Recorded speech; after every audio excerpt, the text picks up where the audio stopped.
hard-working nurse at a busy city hospital. She went into nursing because she wanted to help others. She was thoughtful of everybody. This is the type of person, young person you want in your community.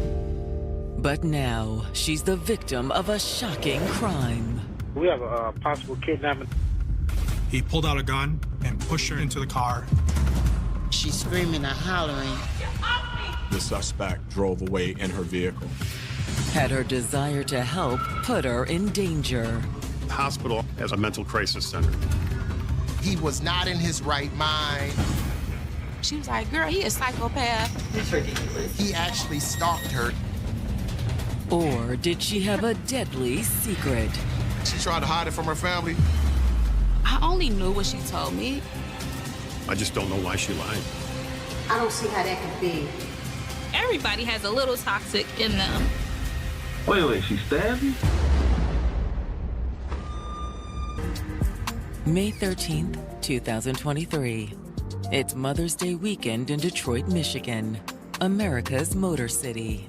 Detroit is a very unique town. There's just a great energy that's going on in the city of Detroit. It's just a wonderful place to be. And at 7:30 this Saturday morning, it's shift change at one of the city's largest hospitals when nurse Colleen Michaels spots her coworker Patrice Wilson heading toward her car. She left work at her normal time, the normal doors that she exit. She was walking out after her shift, going to her car, and that's when things went horribly wrong. As Patrice heads to her SUV, her coworker notices someone approaching. It's pretty commonplace to see people hanging around out there. The hospital also has a mental crisis center, and people are released from those doors at all hours of the day. Visitors are constantly coming and going, checking on their sick family and friends. But as Patrice gets to her car, the person runs up to the driver's side door and forces Patrice inside. What in the world? It looks like they're struggling inside the vehicle. It's very clear there was some type of physical altercation going on. Then, as she looks on in horror, Patrice's coworker hears an unmistakable sound. Oh my God! The suspect at that point drove away in her vehicle. And Patrice is still inside the car. Security! We need some help over here! Patrice Wilson's early life had been touched by tragedy more than once. When Patrice was 9 years old, her older brother was hit by a car while riding his bicycle, and he ended up dying from his injuries. She spent a lot of time with her brother. He took her everywhere he went. Those two right there were really close. Not long after that, she also lost her father. I asked her a lot of times, you want me to get you some counseling? She used to be like, oh, no, Ma, I'm okay. Instead, Patrice chose to lose herself in her schoolwork. I think that's how she dealt with her grief, from her dad and her brother diving into her books. I never had to tell her to do her homework. She always took a nap when she came home first, and then she's like, I'm gonna get up and go do my homework. She excelled all through high school. No matter who she met, she always left a good impression. From middle school on, she was always such a good vibe and never had any issues with anybody. Everyone just talked about how much of a loving, caring person she was. And she decided to make caring a career. After she graduated from high school, she went on to Oakland University College. She excelled in science. And I'm like, you can do it. You have that in you. She went on to work as hard as possible to be a nurse, because she said, if I can help anybody else, that's what I'm going to do. In college, Patrice met the man who would be the father of her child.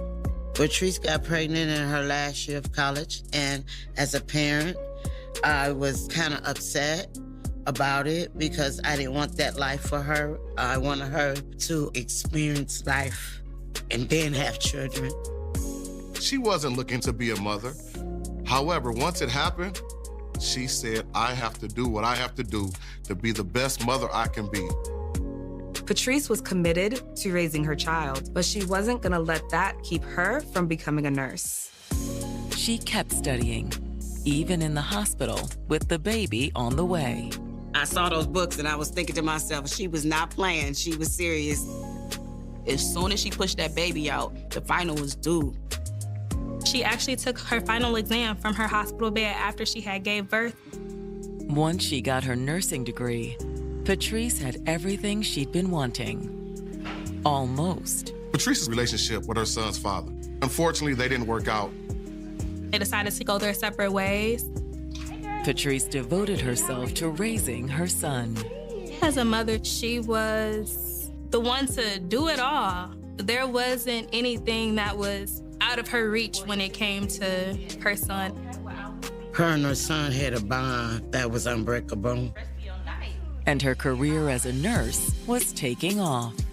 Patrice was a nurse on one of the busiest shifts, a night shift, where everything happens, and at a hospital that is arguably one of the busiest, if not the busiest, in our city. Patrice did many different roles. She worked in the ICU, she did med-surg, she was a correctional nurse. But there was still something lacking in her life. Patrice had made a life for herself, but she really wanted someone to share that life with. She was looking for love. She needed to feel like love from men wholeheartedly. And she found it with 36-year-old Jameer Miller. Patrice and him met through mutual friend. Patrice likes to dance. And her friend posted her on her Instagram. And he slid in the friend DM and said, "Hey, who is that?" Then, tipped off by her friend, Jameer reached out to Patrice. And it grew into a full-blown relationship. They would just have a good time together. I'll see you tomorrow. But now, the day before Mother's Day, something has gone horribly wrong. What in the world? A coworker just witnessed a man force his way into Patrice's car and drive away. That was just crazy, and it's unbelievable. Worse, the coworker heard what she believed to be gunshots. Colleen rushes to alert hospital security, but it's too late. Patrice, her car, and the suspect have all vanished. Detroit 911, what is your emergency? We have a possible kidnapping. 29-year-old single mother Patrice Wilson had turned her heartache into hope. Patrice had lost her father and brother when she was a child. The double tragedy had inspired her to become a nurse. She was a good nurse. She was compassionate. She loved what she did. And she had recently found new love with 36-year-old Jameer Miller. Everything was going right for her. But now, after a brazen abduction outside the hospital where she works, Patrice's future hangs in the balance. One of Patrice's coworkers had seen a strange person in the parking lot. They forced their way into the car and after hearing gunshots, drove off with her. Patrice's coworker alerted hospital security, who contacted the police. We have a possible kidnapping. Everyone was in shock. How did something like this happen outside a hospital? When investigators arrive on the scene, they question the coworker who witnessed the abduction. We were able to determine that the suspect was in a disguise. He looked kind of strange, going around with a blonde wig on and an orange hat and sunglasses. Did that seem unusual to you? To be honest, not really. You know, they were in a hospital setting. You would think this person has some kind of mental crisis. But according to the witness, he appeared to be waiting on Patrice. As soon as Patrice left the hospital, that man in the blonde wig approached and pushed into the car. Did she give you any indication that she knew the man? No. And they fought? Yeah, until... She said she heard gunshots. But because of the disguise, she couldn't give detectives a good description of the assailant. And there's little at the crime scene in the way of clues. Patrice's vehicle was gone. There was no question about that.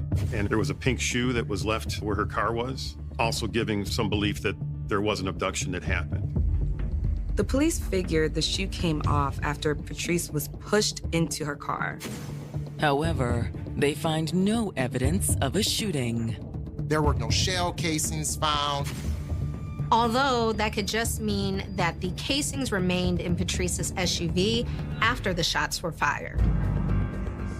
Hoping for further confirmation of the eyewitness's story, the detectives ask hospital security for the surveillance camera footage from the parking garage.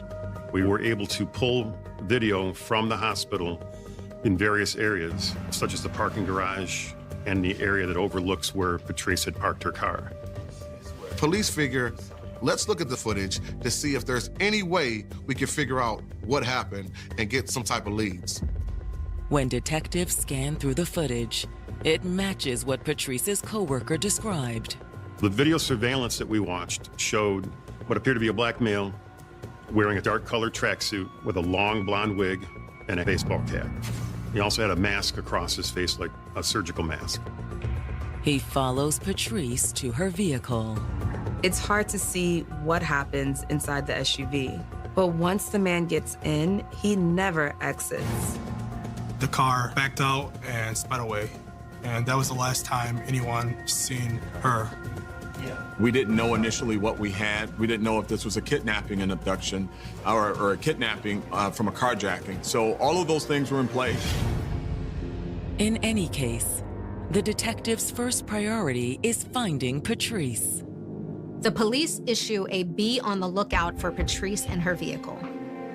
Detectives were trying to find this SUV and trying to get any type of leads to where it could be going. We wanted to do everything we could to find her, and I deployed a number of assets, our special response team, our commercial auto theft unit. We really deployed all of those assets to ensure we had the greatest likelihood of recovering her unharmed. Then, while the call goes out to police across the city, Patrice's mother arrives on the scene. Her mother works in food services at the hospital. They just were screaming and hollering like somebody's just abducting her. So I ran out of the kitchen from the hospital up to security. They said Patrice has been kidnapped. Look, that's what we think happened. We're not sure. Oh, God. It's okay, it's okay. At this point, she is totally terrified, and she just hopes that Patrice is okay. Everybody was trying to figure it out, trying to find her car. It's okay, it's okay. Do you know anyone who would want to harm your daughter? No, everybody loves her. Although she says there is one person who might be angry with Patrice. She did just break up with her boyfriend. She had just had enough. Are those from Jameer? He was abusive, he was possessive. Detectives investigating the abduction of Patrice Wilson from the parking lot outside the hospital where she worked have learned that the 29-year-old nurse recently broke up with her boyfriend, Jameer Miller. How long ago was that? It was a couple weeks ago. Do you know why? No, not exactly, but Patrice tried to hide from her family the situation she had with Jameer. I only knew what she told me and what she put on social media. So outside looking in, they was good. I didn't see nothing, no red flags. But as the relationship soured, the facade fell. As much as she tried to hide it from her family, they figured something was going on between the two. I thought the relationship was just toxic, honestly. I mean, everybody has a little toxic in them, but he was possessive. The going back and forth and the fussing and the arguing, that's not healthy. It's not a healthy relationship at all. Eventually, Patrice had had enough. She got to a point where she was pulling away. and she was ready to get out of it and move on. But Jameer couldn't accept that.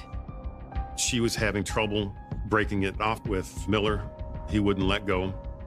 While she was trying to leave him, that's when the persistence started. He kept calling her, kept bringing her flowers, trying to cut her grass. And when the gifts and flowers didn't work, Jameer tried a different approach.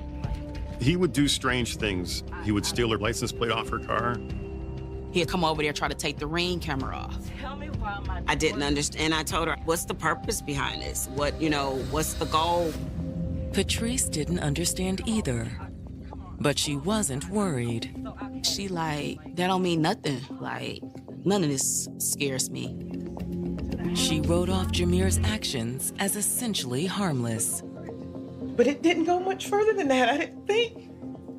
Of course you're gonna send me flowers, because we're not talking. Of course you're gonna take my license plate off because you want me to contact you to get my license plate back. Of course you're gonna drive past my job because you wanna see if I'm at work, if I'm not out with somebody else. And she was very calm. She was just that don't faze me, really. Only now that Patrice has apparently been abducted outside her workplace, the detectives suspect she may have been wrong. The first person of interest is the ex. But detectives' first priority is finding Patrice. And her mother may have an idea. She was able to give us some real-time information on where Patrice could possibly be located. Apparently, Patrice and some of her friends had an app that shared the location of each other's phones. Great, can you access that? I can't, but my niece can. When I answered the phone, my aunt was look at Patrice's location. That crazy guy just kidnapped her from work. What do you mean she's missing? Patrice's cousin checks the app. The last location that was pinged was a car wash in Garden City. Detectives rush to the location shown on the app. I went there myself with my partner, but there was nothing going on. Her car wasn't there. But it's not entirely a dead end. I went and talked to the car wash owner. I described the vehicle to him, and he says, yeah, there's a guy over there vacuuming out the SUV. The detectives have just missed him. We pulled video surveillance, and you could see him clear as day getting change for the vacuums. You can see him cleaning it out.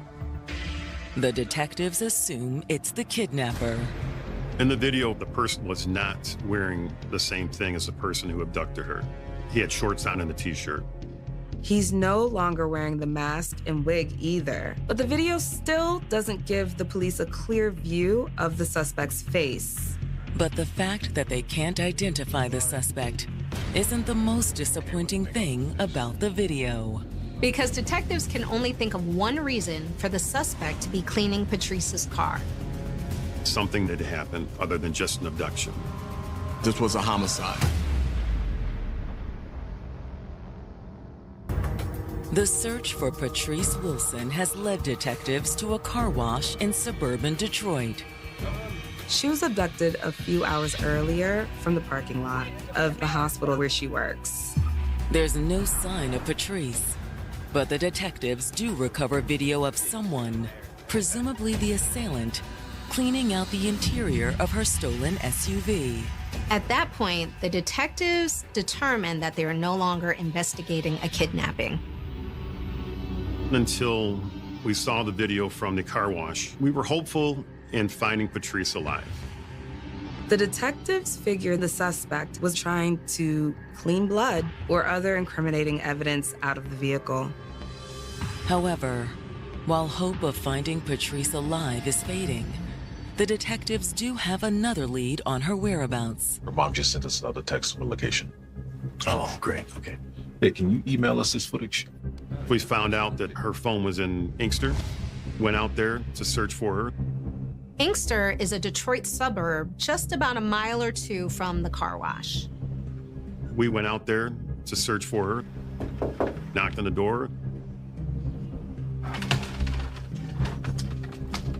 Can I help you? Ma'am, Detroit PD, do you know a Patrice Wilson? Yeah, I know Patrice. She indicates, hey, yeah, I know who Patrice is. She used to date my son. It's Jameer's mom. Now we might have something here. Is your son here? No, he's not here. We talked to her, try to feel her out to see how much she may or may not know, or if Jameer had even told her anything. Have you heard anything about Patrice possibly being abducted? Goodness, no. She seemed genuinely surprised by the news. But when detectives start asking questions about her son, her attitude changes. Jameer Miller's mother was not cooperative. When you're talking with the parent of a suspect, they are always going to be very guarded, and there's only so much you're going to get. She would give some information, but not enough to actually help us. When was the last time that your son saw Patrice? Well, I have no way of knowing that. There's a lot of emotional things going on in that conversation, and you can kind of read between the lines, so to speak. You could infer that she knew why we were at her home, but she wouldn't give any answers to what she knew about her son and his involvement. But do you know where we can find Jameer? No, I don't. She doesn't want to be forthcoming with any information. Like, she might even be covering up for her son. Even when the detectives inform her that Patrice's phone had pinged at her house. I don't see how that could be. I don't even remember the last time she was here. However, she does admit that Jameer had been by the house earlier in the day.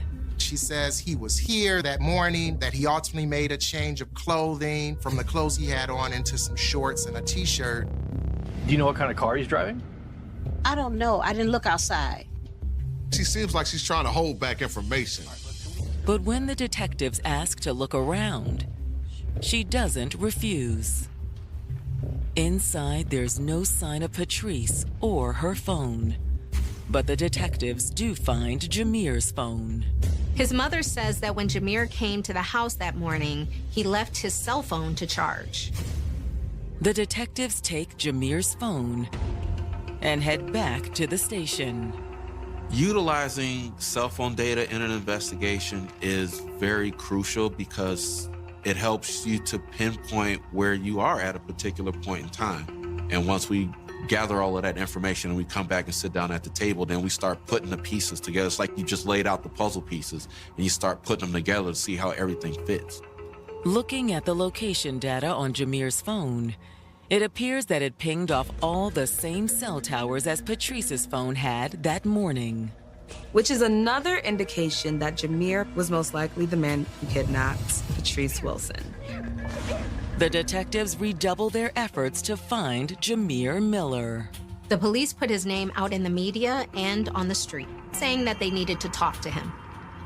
But before they locate him, the detectives get a lead on Patrice's SUV. Police in the Detroit suburb of Novi spot the SUV parked at an apartment complex. When cops first saw the car there, they watched it for a few hours. They wanted to see if the suspect was going to come back to the car. They stayed on it for a couple hours. There was no movement at all. When no one showed up, they approached the car. And as they get closer, they realize it isn't empty. There was somebody in the back of the vehicle. Patrice's remains had been located. Detectives investigating the attack on Patrice Wilson outside the Detroit hospital where she worked had already suspected they were dealing with more than just a carjacking and abduction. We knew going in that it could be a homicide. We knew that she was in great danger, and witnesses provided us information along the lines of hearing a gunshot. So when you put all those things together, unfortunately, you know that you are likely going to be dealing with an extraordinarily tragic event. And now the police know for certain. A patrol officer in the Detroit suburb of Novi has found a woman's body in the back of Patrice's SUV. That's when the investigation transitioned into a homicide investigation. The initial goal was to try to recover her unharmed, but unfortunately, that was not what occurred. When homicide detectives arrive at the scene, they quickly determine how she died. Patrice's body had suffered at least 3 or 4 gunshot wounds. They were all to the torso. It looks like 2 additional shots grazed her right wrist and her thigh. The witness at the hospital who said she heard a couple of gunshots, that tells me that she was most likely killed instantly. And despite the video of the killer attempting to clean out Patrice's SUV at the car wash, The passenger floorboards were soaked with blood. Based on how the vehicle looked, where the blood pooled and where the blood was, he threw her over into the passenger side and drove away. But who was the man who abducted and killed her? After the body was turned over to the medical examiner, crime scene techs started processing the car for clues to identify the killer. Police know that whoever did this is a danger to the community, and they have to be taken off the streets. While CSI processes Patrice's car, the detectives contact the family with the news that she's dead. They came to the house. They didn't give me a phone call. I was sitting at my house with my family, and the detectives came and told us that they found her. He was like, she's dead. I never cried as many tears in my life. I would really wish we could have brought her home alive, but we were not able to do that. But if there's any positive to take away from that is that we were able to recover her, to return her home to her loving family so that they could start the closure and the grieving process. Then, after speaking to Patrice's family, the detectives dig deeper into her ex, Jameer Miller. We executed a search warrant at Jameer Miller's mother's house, and we recovered some very crucial pieces of evidence. One of my sergeants was in the backyard next to the garage, and he notices Patrice's bag. It's a bag that she carries her headphones and wallet and things like that. But that isn't all that the detectives find. There was some blood stains behind the house, like he had taken the body out, placed it on the ground. Right then, I knew that what he did was, after the initial abduction and shooting, he threw her behind that garage to go to the car wash to clean it out. So her body sat there for several hours. And at some point, he came back and picked her up, and that's when he dumped the vehicle in Novi. Inside the house, detectives find clothing that matches what the killer was wearing in the security video. We ended up finding in the room that he occupied the track suit that had some blood on it. And they find his sneakers, which has blood on them. It's enough for the detectives. So at the time, they really knew the main suspect was her ex-boyfriend, Jameer Miller. Now all the detectives have to do is find him. Hoping for a lead, the detectives dig into his police record. Looking through Jameer's record, they notice a lot of red flags. He had some involvement with the federal government and with other agencies within the state of Michigan. And his most recent brush with the law is only a few weeks old. His house was raided for being involved in some type of drug trafficking. He's facing charges on that for a sizable amount of narcotics. He also had numerous domestic complaints against him. He looks like he was someone who was a predator, who looked for opportunities to victimize women. Years before, he had a relationship with someone else, and that person disappeared. It was like 10 years ago, and she still hasn't been found. Now they're wondering, did he have something to do with that as well? The discovery only makes the detectives more determined to get him off the streets. Our fugitive apprehension team and our special response team were executing a number of search warrants, knocking on doors. We were going to relentlessly pursue him until we got him into custody. But it's as if they're pursuing a phantom. No one heard from him, seen him, or talked to him after the abduction. Until, after days of fruitless searching, he simply walks into the Detroit Police Department and asks to speak to the detectives. He says, I heard y'all was looking for me. To walk in is very odd and very strange. Normally, if someone had committed a crime, a murder particularly, they would flee, they would run. As soon as they're notified that he's out front, Sergeant McIntyre escorts Jameer into an interview room. This was the person I was responsible for Patrice's death. I was very confident we had the right person. But Jameer says it's all a big misunderstanding. My face is everywhere on the news. Why is your face on the news? They trying to say allegedly I did something to my ex-girlfriend. He knows what's going on. People are calling him, letting him know that the police are looking for him. Which, according to Jameer, is why he came forward. I ain't had nothing to run for, nothing to hide, none of that. None. He basically was saying he had nothing to do with it. He had no involvement. When was the last time you saw her? Patrice? Yeah. It had to be like April 30th. I dropped some flowers off at her house. He was playing it cool. We literally haven't been together, had sex or anything since the end of April. So did it end on a good note? Yeah. But while Jameer claims that the split was amicable, the detective isn't buying it. Y'all have any domestic issues? Jameer admitted that he and Patrice had a very turbulent relationship, but he insisted he was never violent or abusive. He would never want to hurt her. However, Jameer doesn't say the same about Patrice. She stabbed me before. Jameer Miller has come in to talk with detectives about the abduction and murder of his ex-girlfriend, Patrice Wilson. But he denies having anything to do with her death. Jameer claimed that the only violence in their relationship came from Patrice, not him. He had made mention that Patrice had stabbed him. Wait, she stabbed you? Yeah. The police are totally surprised. Why'd she stab you? She's crazy too. She crazy. But according to Jameer, he never retaliated when Patrice turned violent. So you ain't never wanted to hurt her or nothing like that? Hurt her? Yeah. Hell no. What? The detective isn't buying it, but still, he plays the game. I mean, flat out, did you kill her? I mean, straight up, right? You gotta ask. No. Sometimes when you're talking to a subject, it's like a chess match because they don't particularly know how much you know.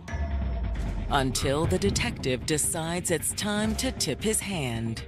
So the hospital video sees her being attacked, forced in her car, and the car drive off, right? Then her car go by your mama's house. Her car went by my mama's house. Uh-huh. The detectives actually say, hey, wait a minute, we have clothing from your mother's home. We have evidence that both of your phones were in the same locations at the same time.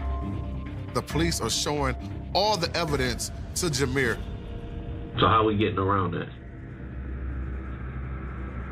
Gotta ask my lawyer. I'm asking you. Gotta ask my lawyer. He shuts down and he says, I don't want to give any more information. When a person says, I want my lawyer, we just end it. After the interview, Jameer is booked into the Wayne County Jail. He was charged with murder, premeditated murder, kidnapping, and a slew of other charges. While he's in jail, the detectives monitor his calls. I'm listening to jail calls, the calls he's making to his mother and anybody else. In one call, he is mad with his mother because we found stuff at his house, found evidence at his house. Jameer gets upset with her because she didn't dispose of certain items. He expressed to her, I told you to get rid of that stuff. You had 5 hours and you couldn't do that. The phone call with his mother becomes a critical piece of evidence at Jameer's preliminary hearing. When that was played at the preliminary, he put his head in his hands like he knew it was done, that he was cooked. The police lay out all this evidence, and as much as he tried to deny it, he realizes this is not looking good. Soon after, his attorneys approach the prosecution and come to an agreement. He accepts a plea deal for second-degree murder if they drop all the other charges. The prosecutor did the deal because what it does is it spares the family of having to relive what happened to Patrice. Me going through seeing my child in the trunk, pictures, the trial would have took me overboard. I definitely supported her mom in the decision not to go through the trial because once you see something, you can't unsee it. A trial also carries risks that the family isn't willing to take. At the end of the day, nothing is certain. You have 12 people sitting in a jury box and it only takes one to say, you know what? I don't think you did it. And if the defendant wants to take the plea agreement and own up to what he did, and it's a decent amount of time for what they've done, I'm okay with that. It's guaranteed time. But as part of the deal, Jameer provides a statement explaining why he'd gone to the hospital that day. Jameer is saying that he went to Patrice because she owed him money, and that was the only way he could get his money back by talking to her. He says there was an argument and it turned into a struggle.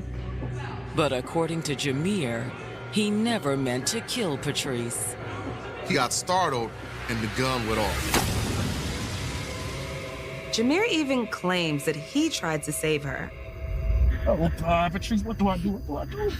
Put pressure right here. Jameer said Patrice tried to help him stop the bleeding. Unfortunately, he couldn't. And once he realized she was dead, he panicked. Jameer said all he could think to do was to try to cover up what happened. But police and prosecutors doubt his story. You could tell in the text messages between the two of them, he was very abusive. He's always apologizing for something he did. It was a very toxic relationship, and she decided she had had enough and she wanted to be done with him. It like triggered him. It completely triggered him. He's just the type to not let go. He didn't like the rejection. And if he couldn't have Patrice, no one could. According to the prosecutors, that's the real reason he'd gone to the hospital that morning. He purposely picked up a weapon, he went to a location, he grabbed a costume, he lied in wait. What he did and how he went about doing it, he had every intentions on getting away with it. Jameer, stop! Stop! We believe that she was shot right away. This was no accident. Jameer meant to kill her. And because of that, he's going to prison for a long time. Jameer Miller is sentenced to 35 to 60 years in prison. He has to serve at least 35. So good behavior or not, he's in there that long. He'll be eligible for parole when he's 70. That's pretty much a life sentence. By the time that he gets out of prison, there's not going to be anything left for him out there. And that's enough for Patrice's family. Justice for Patrice that day was served for me and her. But justice can't restore what Jameer took from them and from the entire Detroit community. Patrice represents all of our daughters, right? I have a 29-year-old daughter myself, and she's obviously made her family very proud. Going to work every day, serving as a nurse in a very busy hospital in Detroit, providing much-needed services to our community. Had her whole life ahead of her. She lost her life because she was trying to do the right thing.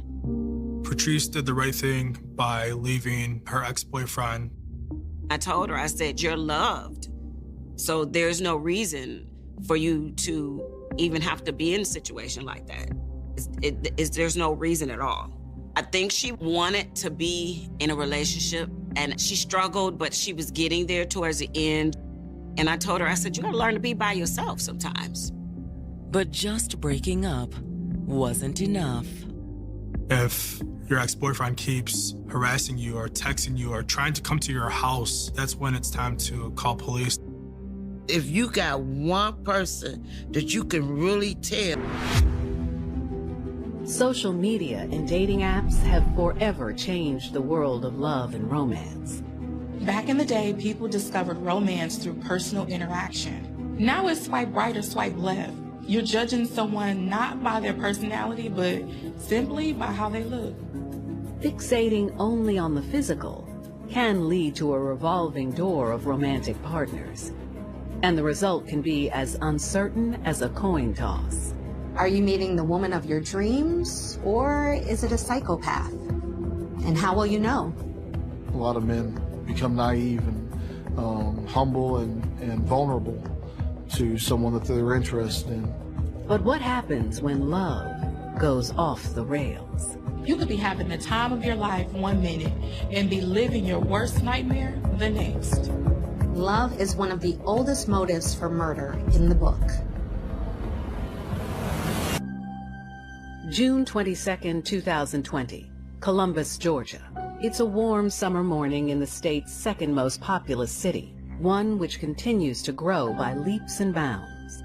There are so many different cultures and backgrounds that make up Columbus, and it makes it a great place to live, great place to be. The city is filled with parks, museums, and other amenities, including the extremely popular Chattahoochee River. A lot of what is happening in Columbus is centered around downtown by the river. But on this morning, the city's attention is focused on a small neighborhood in the southeast part of the city. At 7:19 a.m., a concerned citizen in this neighborhood calls 911 to report what appears to be a dead body lying on the ground in the cul-de-sac. This isn't the type of neighborhood that you would normally just find bodies laying in the street. This is a family neighborhood. This is not normal, so to speak. Patrol officers are the first to arrive on the scene. They find a black male, looks fairly young, maybe in his 20s or 30s, and he's lying face down on the ground. Doesn't have any obvious injuries. They thought maybe he passed away on natural causes. And when EMS got there, they rolled him over.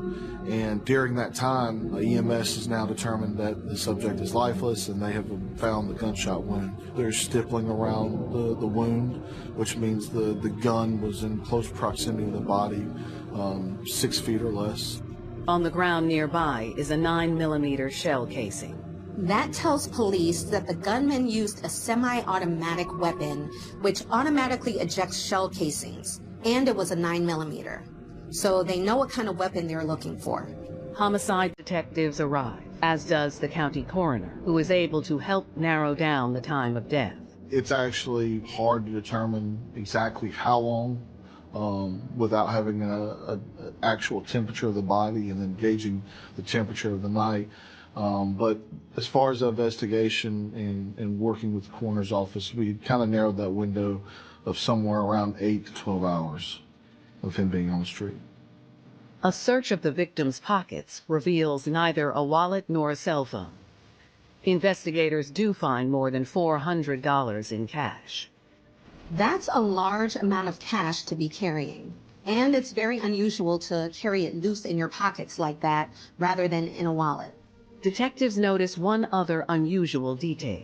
The man is wearing socks, but no shoes. The lack of shoes is kind of unusual. When they look at the socks, they don't really see a lot of dirt or gravel, so it doesn't look like he walked a long distance. And there is no vehicle in the cul-de-sac. So of course one of the first questions is going to be, how did this individual get to where he is now? Is he from the neighborhood? We found a necklace or a chain that had been broken and was next to his body. We also found an empty gun holster that was at his waistband. It was actually halfway out of his waistband when we rolled him over. So at that time, we knew one of two things. Either this was an attempted robbery and things went bad, or somebody wanted him dead. Can I talk to you for a quick second? Patrol officers fan out and begin a canvass of the neighborhood. Did you hear or see anything last night or this morning? Not only are they looking to see if the victim is from the neighborhood, but they want to see if anyone saw or heard anything unusual the night before. If he was killed 8 to 12 hours earlier, as the coroner estimated, then that means he was shot sometime between 8 p.m. and midnight. So someone very easily could have heard the gunshot, looked out the window, and saw the killer. Well, the kids say they heard a lot of firecrackers, which we did too, you know, like pow, pow, pow. Right, okay. It was a gunshot or what. You could also find that you've got witnesses that don't even realize they were a witness. They could have seen something that they naturally just kind of shrugged off, didn't think anything about it, The other thing you have to also consider is you might have a suspect that lives close by as well, too. We spent several hours working the neighborhood, not only for leads, not only for witnesses or video surveillance, but also in hopes to identify our victim. But we struck out all day long. Detectives have one last hope, a new technology they call the RID. We currently have a tool that's a device that is kind of like a cell phone, but it has a fingerprint reader, connects to the internet. We call it the RID. It's the rapid identification device. Ours is linked to our local jail system. Anybody that's been arrested or anyone that's received a citation or anyone that had a reason to be fingerprinted would be in our database. They use the RID to upload their victims' fingerprints, but there's no match. That led us to believe that either he's a Columbus citizen who has never been in any type of trouble, or he's not from Columbus at all. Detectives are really behind the 8 ball on this one. Solving a John Doe murder can be extremely difficult to do. Most murders are committed by someone who knows the victim, but if you don't even know the victim's identity, you have no way to determine who knows him and who comprises his inner circle. The clock is ticking and detectives are still stuck on square one. They can't identify the victim and they have zero chance of finding his killer at this point. When the body of a young man is found lying dead in a cul-de-sac in Columbus, Georgia, detectives have no idea who the victim may be. There is no identification, no wallet with the body, there's no car or any suggestion of how he got there. And a portable fingerprint reader shows he has no record of being arrested. Detectives and patrol officers conduct a canvass of the neighborhood looking for any potential witnesses, but they don't find anyone who knows anything. The body is sent to the morgue, where an autopsy will be performed. Detectives notice that their victim has several unusual tattoos. He has a tattoo on his arm that says Kiyoki. Police assume that's probably a name, and it's unusual enough that someone in the community might recognize it and provide some helpful information. Police take a picture of the tattoo and put it up on social media so the community can see it and hopefully they get a call. It's late afternoon, and almost 10 hours have passed since the body was discovered. Detectives contact the FBI, who have their own version of the rapid identification device.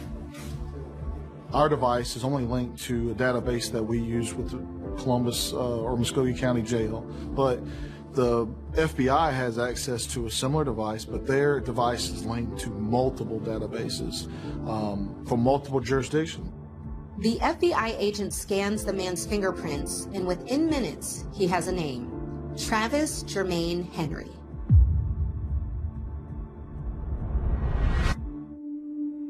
Travis Jermaine Henry was born on February 22, 1998, in Montgomery, Alabama. Travis, or Trav, Lil Trav, as we affectionately called him.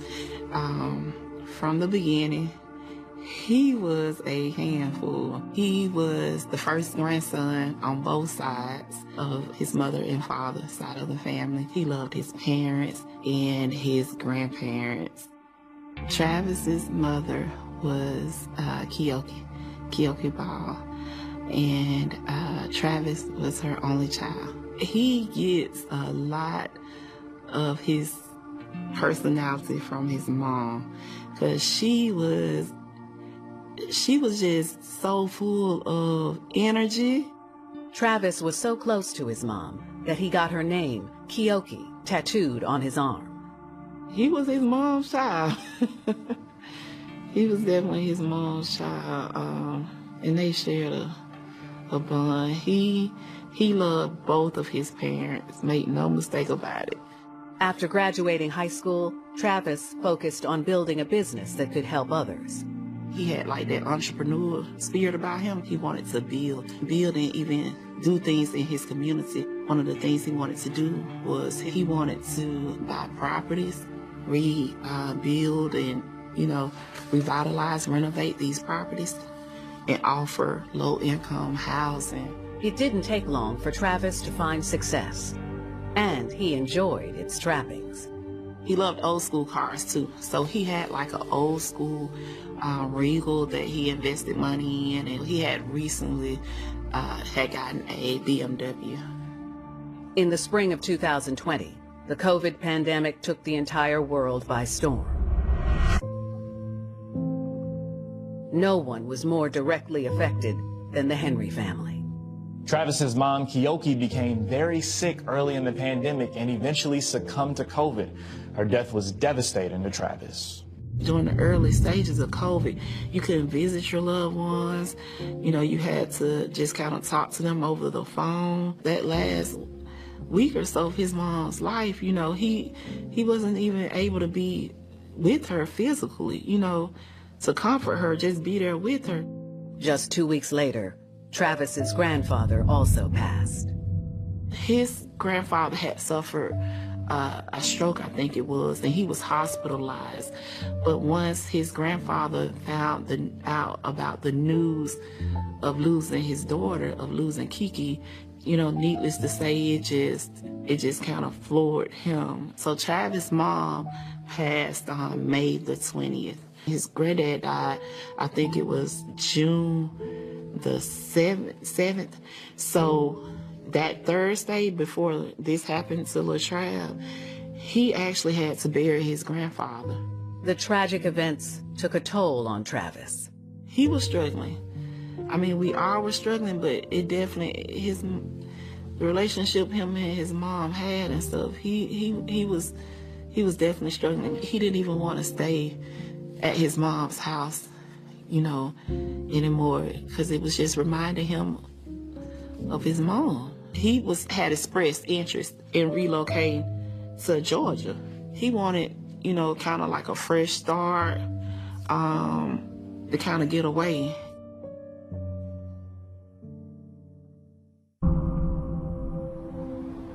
With their victim identified, detectives are able to move the investigation forward. The first thing they must do is notify the Henry family. We tried never to do a death notification over the phone. It's distasteful, I believe. Being face-to-face with somebody, I think, shows them that I care, and that I care about the job that I'm doing.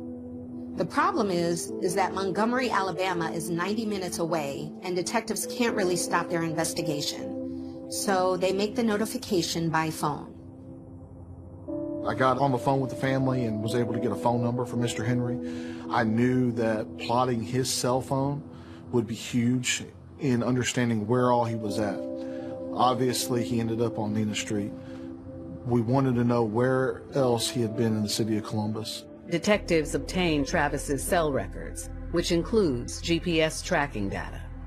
Well, we know his cell phone wasn't on his body, so his cell phone left with the suspects. So we know wherever that phone ended up is going to lead us something or somewhere close to more evidence. So we find that his phone is pinging in Phoenix City, Alabama. The Chattahoochee River is the dividing line between Georgia and Alabama. And Phoenix City is just over the river on the Alabama side. It's only 10 or 15 minutes from Columbus. Late that evening, Detective Hayes leaves his office en route to Phoenix City. As he steps outside, he's shocked to see almost 36 members of the Henry family, and they are anxious to know what happened to Travis. We're leaving headquarters, and we had people easy in our parking lot wanting to see me. They're calling 911 asking to speak to Detective Hayes in reference to Mr. Henry's death. They wanted answers. Now this kind of anger is kind of simmering, starting to simmer, because why? Following a day-long investigation, detectives finally identified Travis Henry as the man found dead in a Columbus, Georgia cul-de-sac. Later that night, a large contingent of family members arrive at the police station in search of answers to their questions about why Travis was killed. He was not some sort of loner who just went off and did his own thing. He came from a large family in Montgomery, Alabama that loved him, and he loved them in return. They were very involved in his life. Most of the family members are in shock or even denial. This can't be Trav. maybe a mix-up or something, someone that looks like him. I don't know. I don't know, maybe just, I guess, grasping. It gotta be some type of mistake, like. Of course, this is a very common response for family members. The first stage of grief is denial, and they simply can't believe that Travis is gone. And as they slowly begin to accept that, they want answers. We quickly tell the family that we don't disclose any information, because if we tell them what we have at that moment and they tell somebody else and then it leaks to somebody else, if somebody ever come forward as a witness and told us something that we knew, we wouldn't be able to verify whether or not that information was firsthand or not, because we let it out. So it gets frustrating sometimes when family members, when we can't answer their questions and we tell them that we are working leads, but we can't tell them what those leads are. The Henry family graciously accepts that response. You could tell he was sincere, that because he expressed, I want to find who did this to your loved one. The family tells police that on June 21st, 2020, the day before his body was found, Travis made plans with his cousin to go to the Peachtree Mall in Columbus to do some shopping. But something came up, and his cousin ended up backing out of the trip. And that was last anyone heard from Travis, which is pretty unusual. He wasn't the type who simply disappeared and stopped communicating. Maybe he's going through where he's kind of maybe isolated himself for a minute, that this grief is getting to him. So we got to get to him to let him know, baby, we all here. I immediately text him, nephew, I'm just leaving the doctors. You know, reach out, let me know if you need to just come to the house. Come on, or whatever. No response. Sylvia tells police she becomes worried and, with other family members, begins trying to locate Travis. So I went to Toya's house. You know, they had been checking hospitals. We checking in Montgomery and Alabama and stuff, just trying to see, did anybody hear anything, see anything? Gotta get some type of answer. Nothing about this is sitting well. One of Travis's friends tells police that he has access to Travis's Facebook page. Messages on the page show that after plans with his cousin fell through, Travis agreed to come to Columbus to meet a woman. A cousin of Mr. Henry's had access to his Facebook page and was actually logged into Mr. Henry's Facebook page on his cell phone. So we was able to see who he was last in contact with. And they would show us that he was in last contact with a female by the name of Terriana Horton.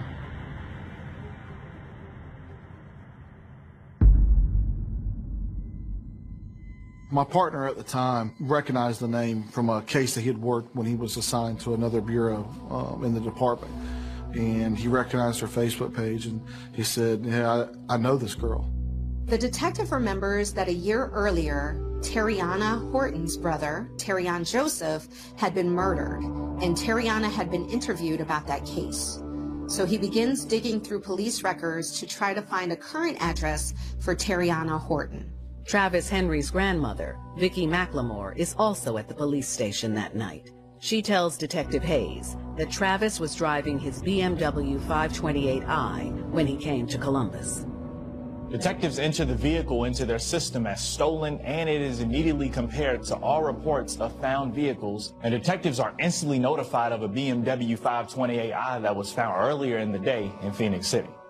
We were able to work with Russell County Sheriff's Office in Russell County, Alabama, and the Phoenix City Police Department, Phoenix City, Alabama, and find that actually earlier that morning, while we were working our crime scene, there was a vehicle, a 911 call in Phoenix City, Alabama about an abandoned vehicle, and it was about the BMW.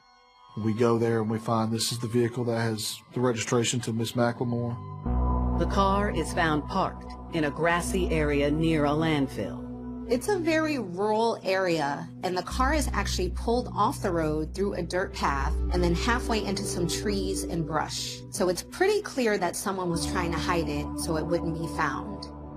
Travis Henry's cell phone records show that his phone last pinged off towers in the area where the car was found. This strongly suggested that it was put there after he was already dead, so he didn't drive it there himself. Crime scene techs immediately begin processing the BMW for fingerprints and DNA evidence. Whoever parked the car obviously had some involvement in the murder. So police are hoping that they'll find something in or on the car that will help them identify that person or persons. The vehicle appeared to be ransacked and possibly wiped down, as we didn't get any fingerprints confirmed from any latent lifts off of the vehicle. But there is one clue in the car. In a cup holder in the center console of the BMW, they find a soda cup with the logo from Circle K convenience stores. Cell phone records show Mr. Henry's phone pinged a tower near a Circle K. Most convenience stores have surveillance cameras, so detectives are wondering, did the killer stop and get a soda from the Circle K? Could they be caught on camera? Detectives investigating the murder of Travis Henry uncover information that leads them to a Columbus, Georgia convenience store. They're trying to identify who's driving Travis's BMW because they are more than likely involved in the murder. Detectives go into the Circle K and obtain the store's surveillance video from the night of June 22nd, 2020. The video shows that at 10:13 p.m., a dark BMW with a European tag on the front bumper pulls into the parking lot. The driver of the vehicle gets out of the car and goes inside the store. Detectives immediately recognize the driver as Travis Henry, so clearly this video was shot before he was killed. With that video, we're able to see what he was wearing. He's wearing the same clothes we find him deceased in. He's wearing all of his jewelry. So you're not actually able to see if someone else was in the car. But the video shows that the car headlights and taillights remained on, so Mr. Henry did not turn the engine off. And that strongly suggests that someone else, someone he trusted, was inside the car while he went into the store. If Travis did have a passenger in the car with him that night, police can't help but wonder if it might have been Terriana Horton, the woman he made plans with online. You can see in the video that he has a smile on his face, so he doesn't appear to be under any duress at that point. He exits the store 4 minutes later carrying a soda. He is back into the driver's side of his BMW, backs up, and drives off.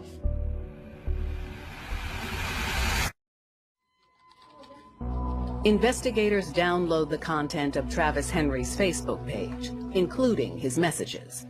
They discover he first began messaging Terriana Horton and another young woman named Kalea Sumter 5 weeks earlier. On May 15th, Travis received a friend request from Kalea Sumter, and then less than 10 minutes later, he received another friend request, this time from Terriana Horton.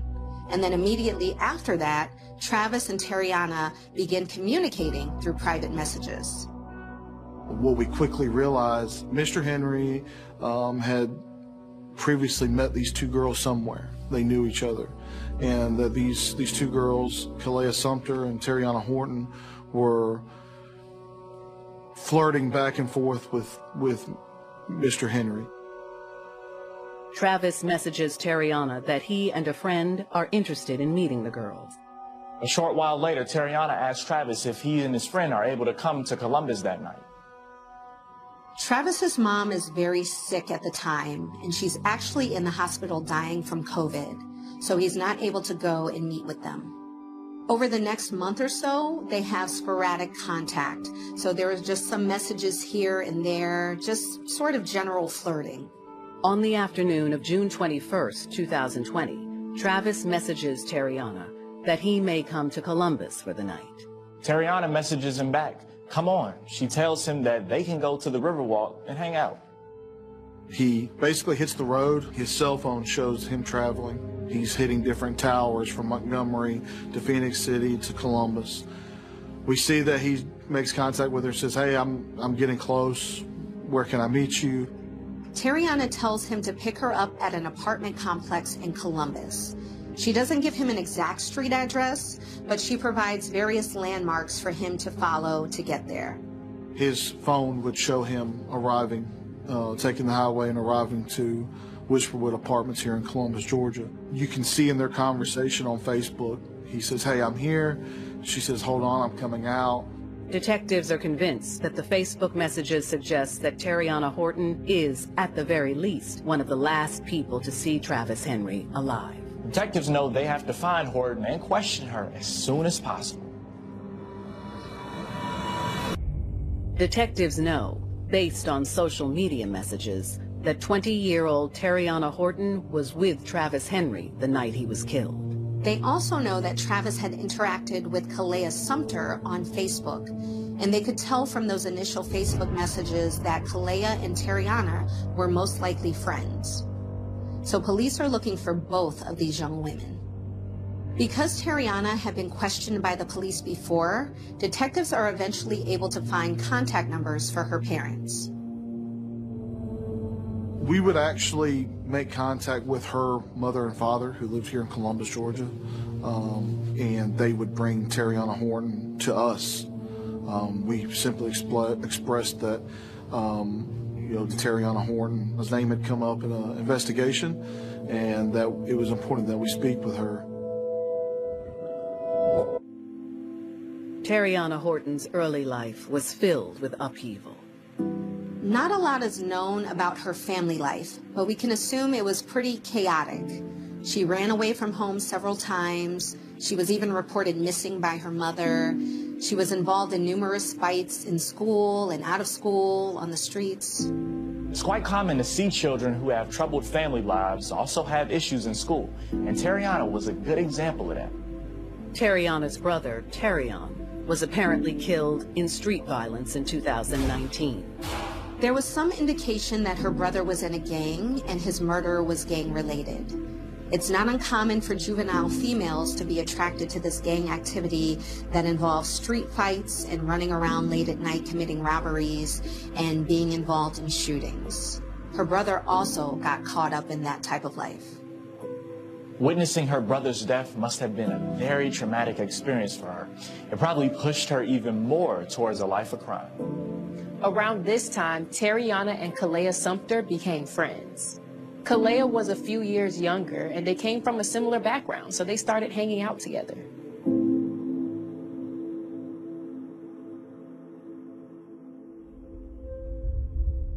Detectives also tracked down Kalea Sumter's parents. We had kind of stressed the fact, we kind of pushed the idea to her family that Kalea Sumter's involved in this too. So we get her, and we now have both these young ladies in the police department, and we're going to conduct interviews with both of them. Hayes begins by questioning Terriana Horton. She admits she knew Travis Henry prior to their online encounter. Both the girls met Mr. Henry at some party somewhere in Alabama, and that's how they became Facebook friends. You can see in the messages that she's starting to flirt with Travis, and she suggests several times that he come to Columbus, and finally, on June 21st, he does. Because of all the flirting they've already done online, there's a pretty clear implication from Terriana's messages that if he comes to Columbus, they will end up having sex. And Travis actually talks about getting a hotel room for that night. But Terriana tells police she is doing this at the urging of her friend, Kalea. According to Terriana, Kalea is sort of the driving force behind all of this. She asked Terriana to lure Travis to Columbus because she and two men she knew wanted to rob Travis. Those men are 19-year-old Lydell Sparks and 25-year-old Wayman McMillan. Police wanted to understand Terriana's relationship with the two men involved, and whether her actions were part of a collective plan or done on behalf of one of them. Lydell Sparks is a troubled young man. And I don't know very many law enforcement officers with the Columbus Police Department that during the years between 2018 and 2020 wouldn't have had some sort of contact with Lydell Sparks. Stolen cars, burglaries, domestic disputes, gun charges. Mr. Sparks and his partner Wayman were always involved in something. They had a lot of stuff on their social media that would indicate they were involved in guns and drugs and things like that. They targeted Travis Henry because on his Facebook page, Travis had pictures of his BMW, and he was wearing a lot of expensive clothes and jewelry and flashing a lot of cash. They knew he had money, and they'd have a large sum of money to take from Mr. Henry. Terriana says the plan was for her to take Travis to a secluded section of the Riverwalk. The plan was that Terriana would get Travis alone, And then the other three, Kalea, Lydell Sparks, and Wayman McMillan, would come upon them and rob them. They would have a getaway vehicle because they would have Miss Wharton's vehicle, and they would leave the victim there. But the plan hits a snag. There are too many potential witnesses on the Riverwalk. There's a playground and a splash pad there, which draws a lot of children and families, especially in the summertime. So even though it's 9 p.m., it's a hot summer night, and there are a lot of people there. Terriana texts Kalea that there are way too many people there and the plan is not going to work. So they have to come up with another plan. One of the guys would suggest go to Nina Street, and Miss Sumter would text Miss Horn, we're going to Nina Street, go there. They were familiar with that area, and they knew it was a cul-de-sac that had a bunch of abandoned homes nearby, so it would be quiet and secluded. Terriana says to Travis, hey, it's too crowded here. Let's go to some place that's more quiet. And he immediately agrees. At Terriana's direction, Travis parks in the cul-de-sac, and they talk for a while. Terriana then sees another car pull up and tells Travis that it's some of her friends. Kalea, who Travis Henry knew because they had met previously at a party, walks up to the car, and Travis rolls down his window and they begin talking. Travis doesn't see that behind Kalea is Lydell Sparks, who was holding a pistol in his hand. Then suddenly Sparks jumps out from behind Kalea, pointing a gun at Travis, and pulls open the front door. What no one realizes is that Travis Henry is also armed. He has a pistol in his holster in the front of his shorts. And when he sees Sparks, he tries to pull the gun out of his holster. But before Travis can grab the gun, Sparks fires one shot, striking him in the chest. Sparks pulled Travis out of the car, and then they quickly started pulling off his jewelry and his watch. And then panic set in, and they worried that someone had heard the shot and realized they needed to get out of there as quickly as possible. They panicked, which is the reason why the $400 cash was left in his pocket behind. They just left Mr. Henry dumped on the side of the road to die. Sparks gets into Travis's BMW and drives it across the river to Phoenix City. Terriana Horton, Kalea Sumter, and Wayman McMillan follow him in the other car. They wipe down the BMW for fingerprints and then abandon it. Terriana Horton has told Columbus, Georgia police about her involvement in the murder of Travis Henry. But detectives believe she's not being completely truthful. Terriana is saying that she wasn't really involved in the plan to rob Travis.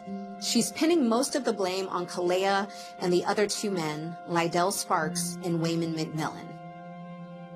But detectives have Kalea in another interrogation room, so they're able to go back and forth with the two women, basically comparing notes on what each of them is saying. And Kalea says it was actually all Terriana's idea.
to 20 years in prison.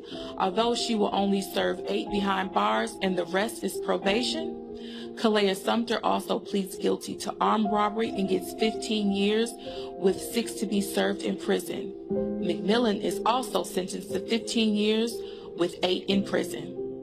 Due to COVID protocols, Lydell Sparks' trial for murder is delayed until June of 2022. He is convicted of murder and sentenced to life in prison without the possibility of a parole. The jury would deliberate several hours and would come back with a guilty verdict on all charges, which, as an investigator, is the most rewarding feeling that you could ever receive, is a guilty verdict on a murder. I wish he would have got the death penalty. Travis's family also blames the other participants, especially Sparks' girlfriend, Terriana Horton. I definitely would describe her as lost. She did this for his approval, or again, to be in his grace or whatever. Like, senseless to me. They didn't pull the trigger, but I would have expected more time.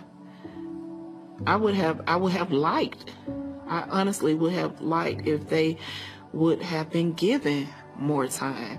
Why do I say that? Because it's almost like you all were too comfortable collectively to engage into something like this. Put together a plan to commit a robbery on somebody who's working hard for their money, who they thought was rich or flashy, and would carry cash on them everywhere they went, and they preyed on him. I think she loved him more than she ever would explain, and would have done anything Lydell wanted her to do. And that includes setting up other men to be robbed.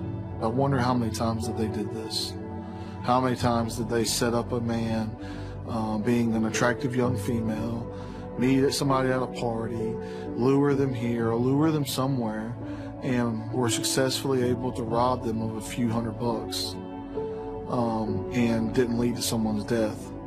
A lot of times, a lot of crimes aren't reported to the police. Sometimes victims feel like there's going to be retaliation if they do report it. Sometimes victims are just scared to tell what happened. I wish I could find out what and how many times Miss Horton, Miss Sumter, and Mr. Sparks had been involved in this before. She fell for this bad boy, and they had this long on-again, off-again relationship. But she could not leave him for good. She kept coming back and could not say no to him, no matter what he asked her to do. And now she's paying the price. He was just a great, fun dad, a cool dad. He's gonna always tell you, I'm cool, I got the swag. I could not have asked for a better father for my daughter. And for his life to end the way it did, it was just horrific.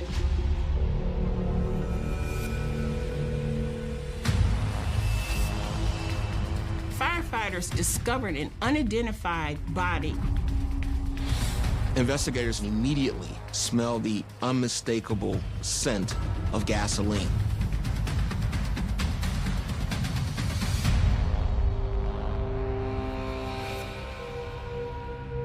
Timothy greeted someone at the front door.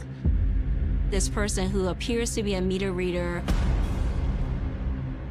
We tried to ask the public, hey, does anybody know who this person is? I'm like, what enemies could he have? Who could do this? All that effort to more or less put a costume on, then execute them. It's kind of the ultimate payback.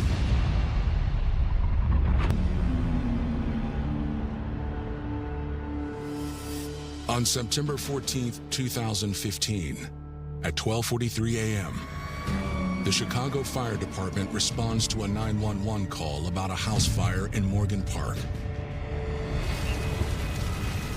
The neighbors heard a loud explosion. It woke the whole neighborhood up.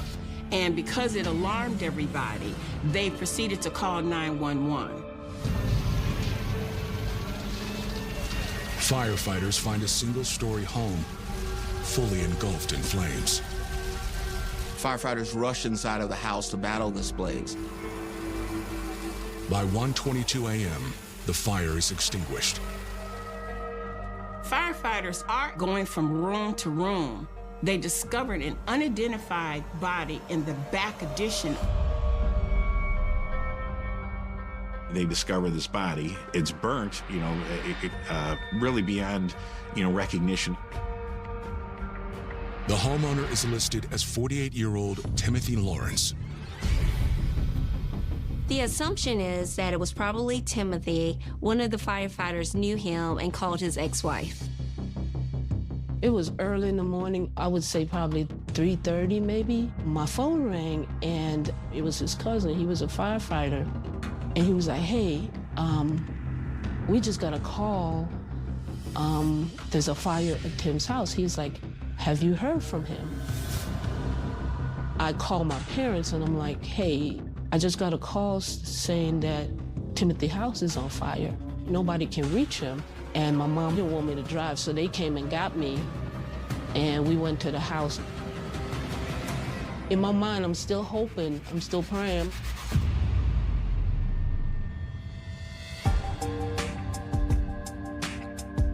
Timothy Lawrence was born in Chicago on March 21st, 1967.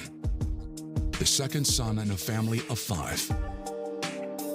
Timothy's parents got a divorce, and he ended up moving around a lot. In fact, he stayed in about 17 addresses. His father lived in Aurora, and Timothy spent quite a bit of time with his father. Timothy decided to enroll in high school in South Shore, where his grandmother resided. During his senior year at South Shore High School, Timothy met Patricia. I remember it clearly. It was on the 63rd Street bus. He got on with a friend of his. I was sitting in the back of the bus, and he came up there, and him and his friends just started messing with me. I had a heavy accent at that time, so when I said something, he was like, oh my God, where are you from? And so we just got to talking, and he asked for my number. I gave it to him, and by the time I got home, my grandmother was like, hey, some boy named Timothy called for you. I'm like, wow, that was quick. He was just a totally opposite person from me. He was more outgoing. He had so many friends where I was more of an introvert. So I think that's why we got along so well. I think I fell in love pretty quickly with him, and we just started hanging at every opportunity we got, and he was so ambitious. Timothy dreamt of becoming a professional performer. In high school, he was in this group called the Men from Mars, and it was a dance. They dance and they rap. I just knew he was gonna make it as a musician, because that's how into it he was. In 1995, after 10 years together, Timothy and Patricia got married. Soon after, they welcomed a daughter, Destiny. He was just a great, fun dad, a cool dad. If you ask him, he's gonna always tell you, I'm cool, I got the swag. Stuff like that. Timothy set his dreams of fame aside and focused on fatherhood. Once I had Destiny, he was like, I gotta take care of my family. I gotta do something else. So he went ahead and got his CDL, and he was on the road for a while. He did not like it. He did not like being on the road, especially. He'll be gone weeks at a time. When he was on the road and couldn't answer, I would leave him voicemails of me, of songs that I came up with. It was really cute. In the early 2000s, Timothy and Patricia hit a rough patch.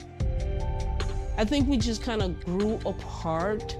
And I know people say that, but it is something that happened. I think we just, because we met so young, I think both of us didn't think that we didn't experience life, Not quite ready for divorce, the couple settled on separation. It was very kind of strange for me, to the point where he had to kind of drill it in my head, no, we're separating, this is for real.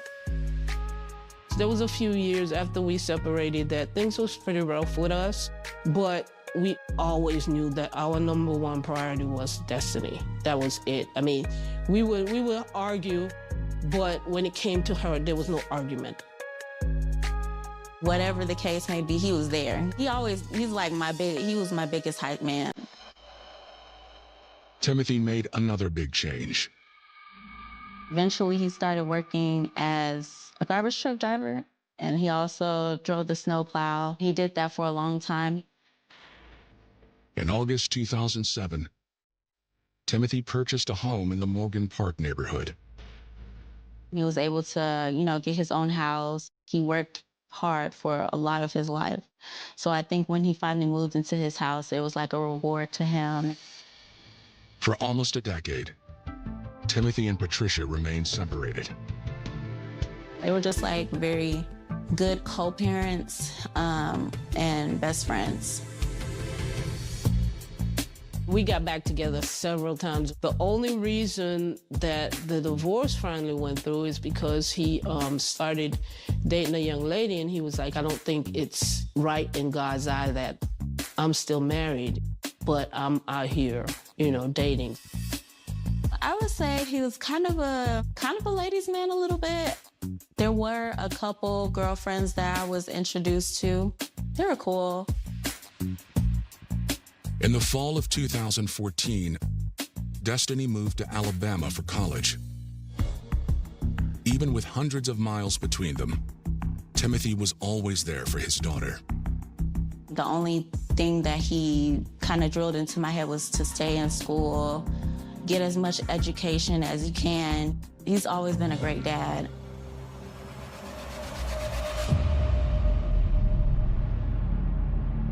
In the pre-dawn hours of September 14th, 2015, Timothy's house has been gutted by a fire.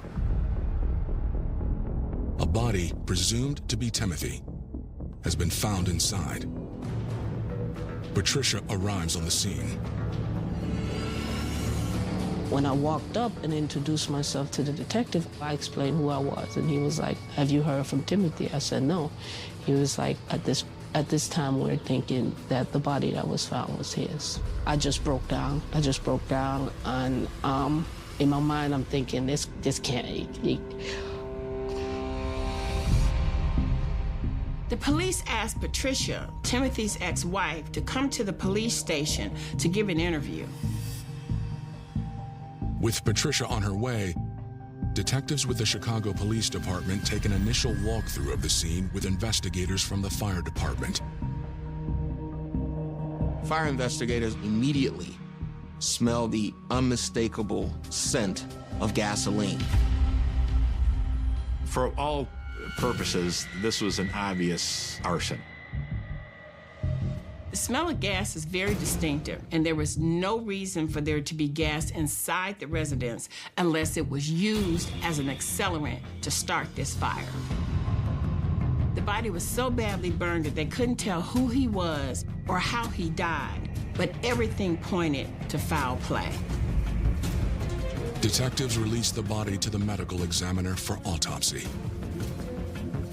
Investigators had a lot of questions still to answer, but one thing that was clear, this was now a crime scene.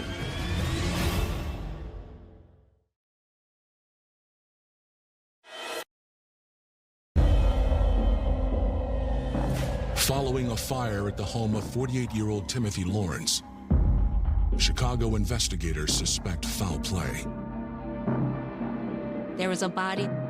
It smelled like gasoline all throughout the house. And there was this massive fire. We know it's a crime, so evidence technicians come.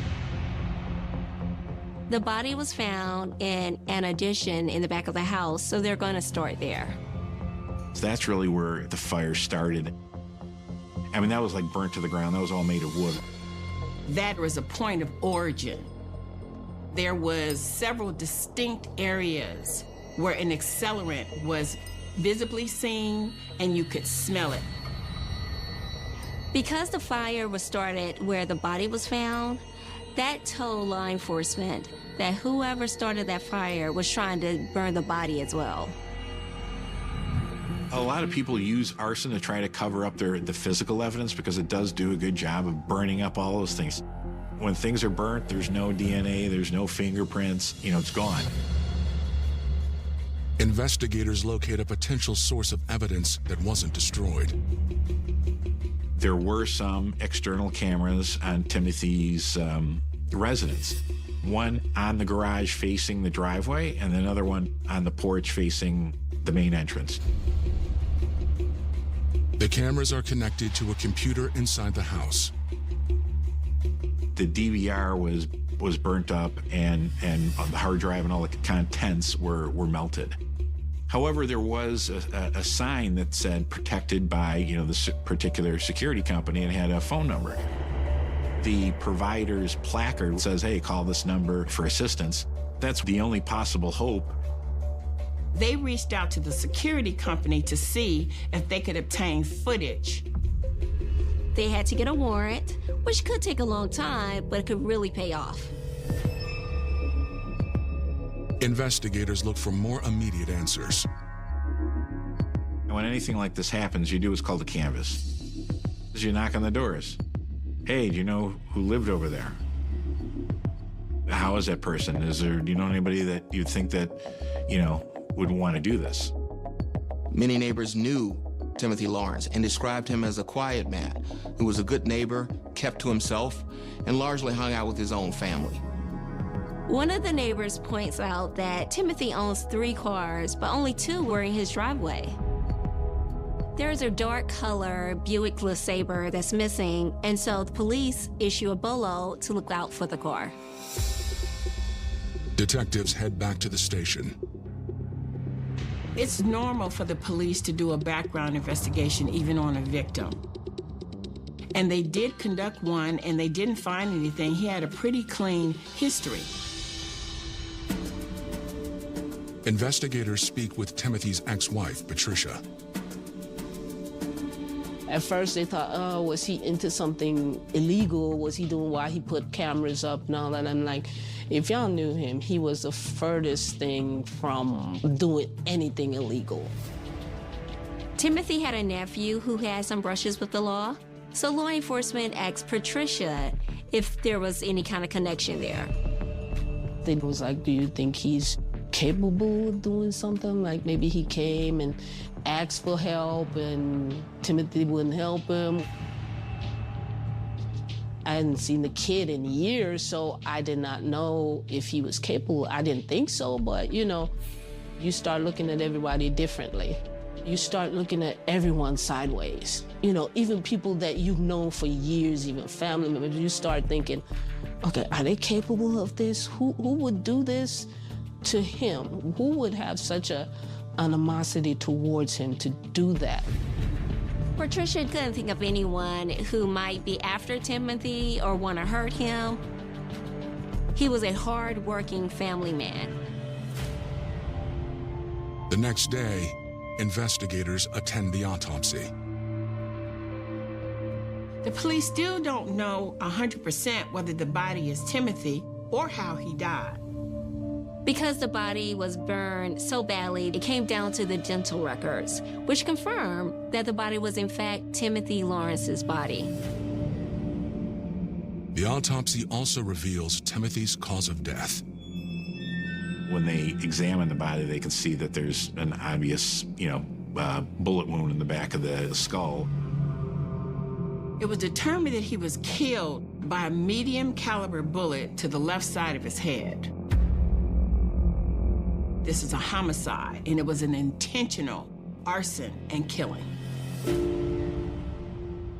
Detectives shared the news with Timothy's family. It was very jarring, very confusing, because like I said, the type of person my dad is, it took a lot for him to even get mad. So I'm like, what?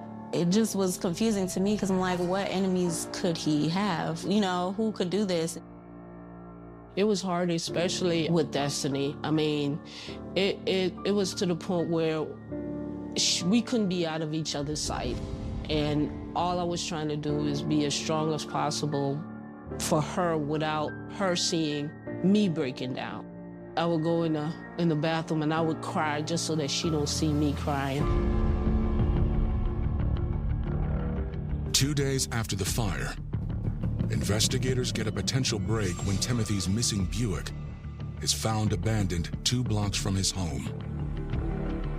Whoever took the car could know something or could be responsible, so it was really important for law enforcement to process the car carefully. And then evidence technician comes and processes that car. So the exterior for fingerprints, the interior for fingerprints and biological material. They didn't find any fingerprints in the car. That's usually a quicker result, but they also processed the car for DNA. That, however, takes longer to find out. A few days later, investigators receive a response from Timothy's security company. So the detectives hear from the security company and find out that they are able to pull that security footage. That is fantastic news. Detectives start from the beginning, watching video from weeks before the fire. You start watching all the different video clips, and remember it's motion sensor, so the car goes by, the mailman comes and delivers mail, the kid kicks a soccer ball. You got to watch that. We tease and say it's a game of duck, duck, goose, right? You're like duck, duck, and then go, wait a minute. That was really the turning point in this case.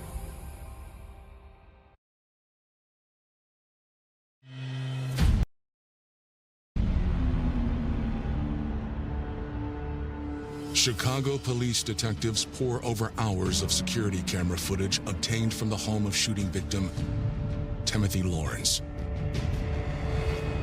A clip from 2 days before the fire catches their attention. On September 12th, it appeared that Timothy greeted someone at the front door. This person was dressed in a hard hat and a day-glow vest. He had what it looks like an iPad or some sort of tablet in his hand, and he's also carrying a satchel. The other camera in the back catches him walking to the back, and then you see him talking to someone in the window. Moments later, Timothy Lawrence walks out of the backside room and talks with this individual. This individual seems to be pointing around and looking, and then they go into that residence. An hour later, the camera picks up the supposed utility worker leaving the home. He no longer has on his hard hat or his day-glow vest, but he has on a t-shirt that says, "I'm that dude," as well as a bandage over one of his hands. In both videos, the police can't really see this individual's face, but what they can see is that he has on a very distinct t-shirt. Then, investigators see what happened to Timothy's Buick. And he gets in the victim's car, Timothy Lawrence's car, and leaves. For 2 days, there's no sign of this man, but more importantly, no sign of Timothy. Then on the 14th, Timothy's vehicle returns. The quality is good enough where he can make out the license plate of the car, and you know the shape of the car. It's the same guy driving, but he's not alone. There's someone else with him now. The recording picked up 2 men headed towards the front door with a gas cannon.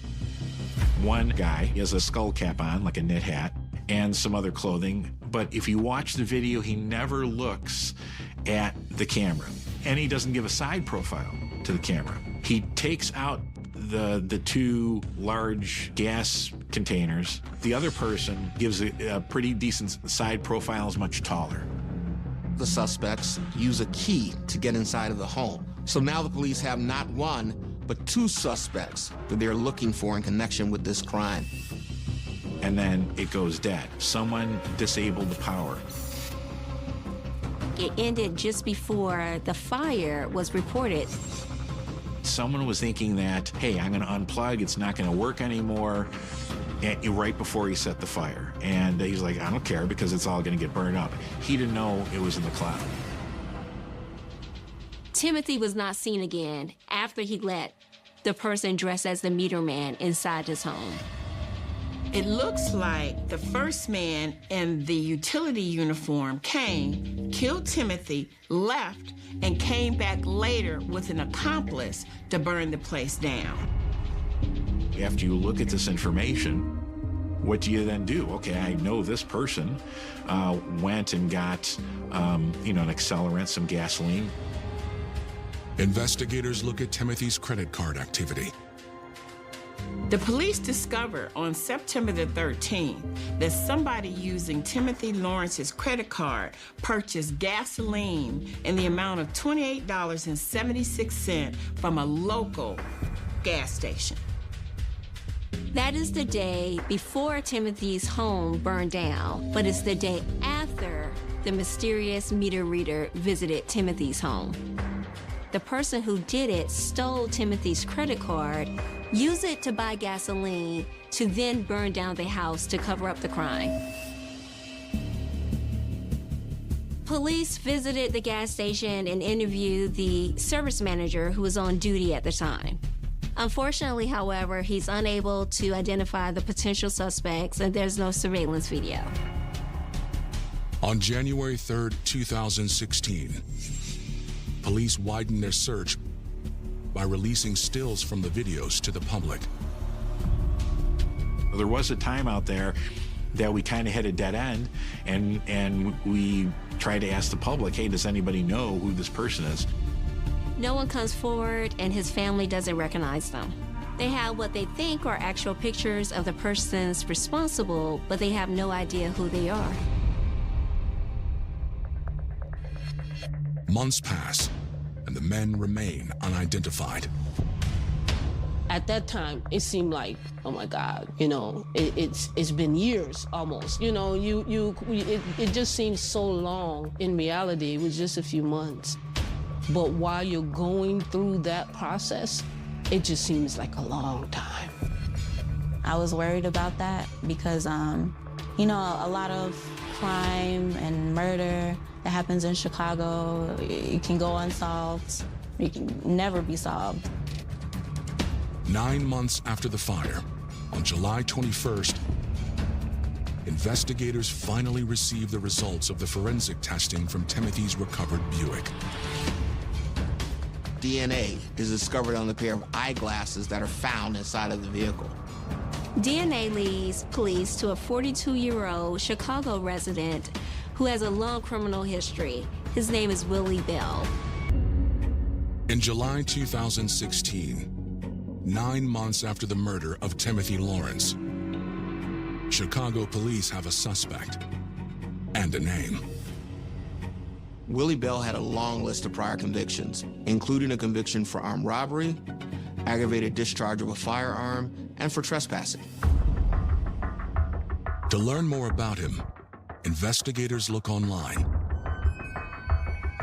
Social media postings are not private. They're there for the world to see. Oftentimes, defendants, or criminals, or people accused of crimes leave breadcrumbs on social media. Right away, detectives locate an incriminating photo. Investigators made the shocking discovery in Willie Bell's social media of photographs of him wearing the same shirt, "I'm that dude," that was seen leaving the home after the murder of Timothy Lawrence. We saw the shirt, "I'm that dude," which is still one of my all-time favorite ironies in cases. Investigators obtain warrants for Willie Bell's private Facebook messages. Detectives go through hundreds of messages. They learn that his 3-year relationship with his girlfriend had ended, and Willie refused to accept that it was over. Detectives make a potentially important connection. On July 30th, Timothy Lawrence had become Facebook friends with Willie Bell's ex-girlfriend. Around the same time, Timothy and the ex-girlfriend became connected. Willie got into a really bad argument with his ex-girlfriend. Detectives theorize that Willie was jealous over her new friendship with Timothy. He amped up his efforts to get in touch with her. Willie Bell even got creative and found other ways to contact her through social media. She had blocked him because of these attempts, but he used other social media accounts in order to get in touch with the ex.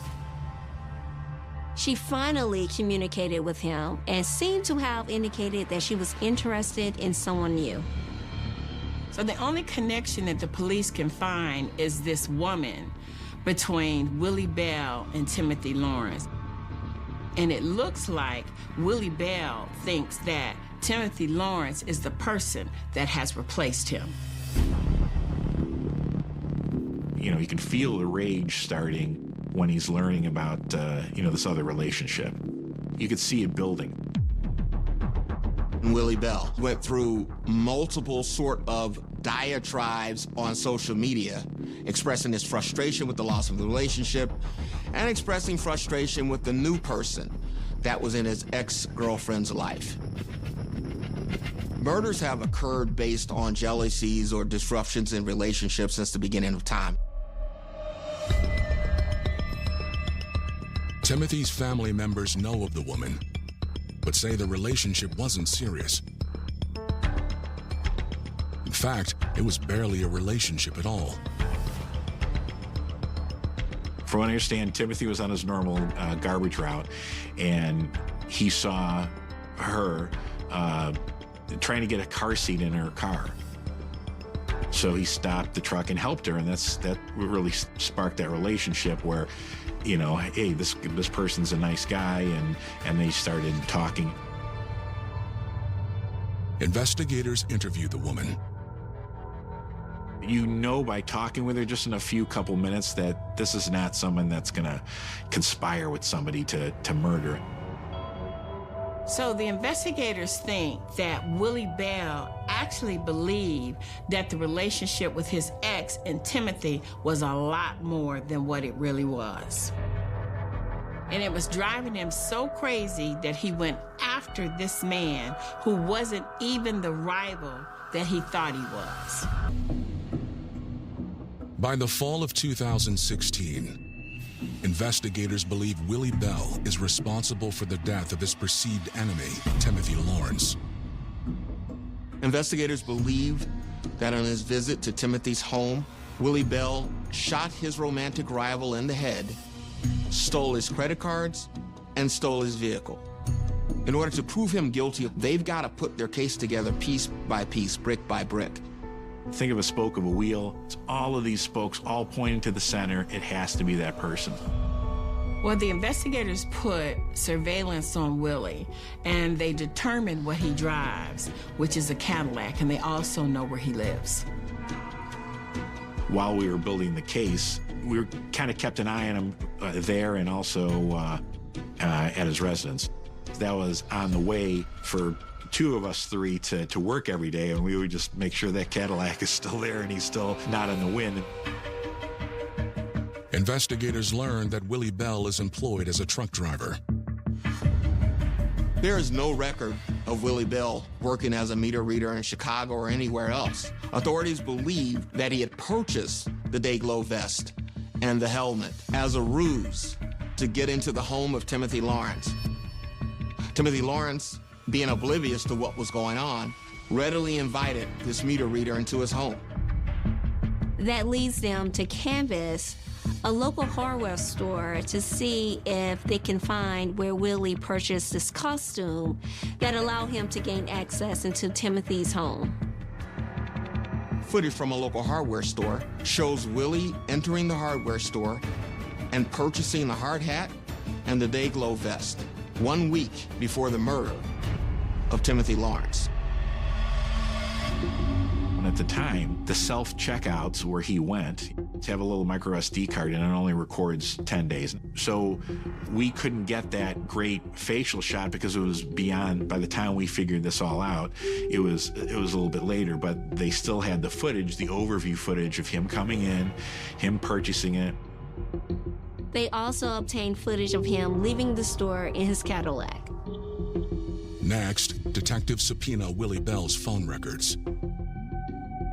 Cell records can show you which cell tower a phone pings from. You can start to pinpoint about where that phone was.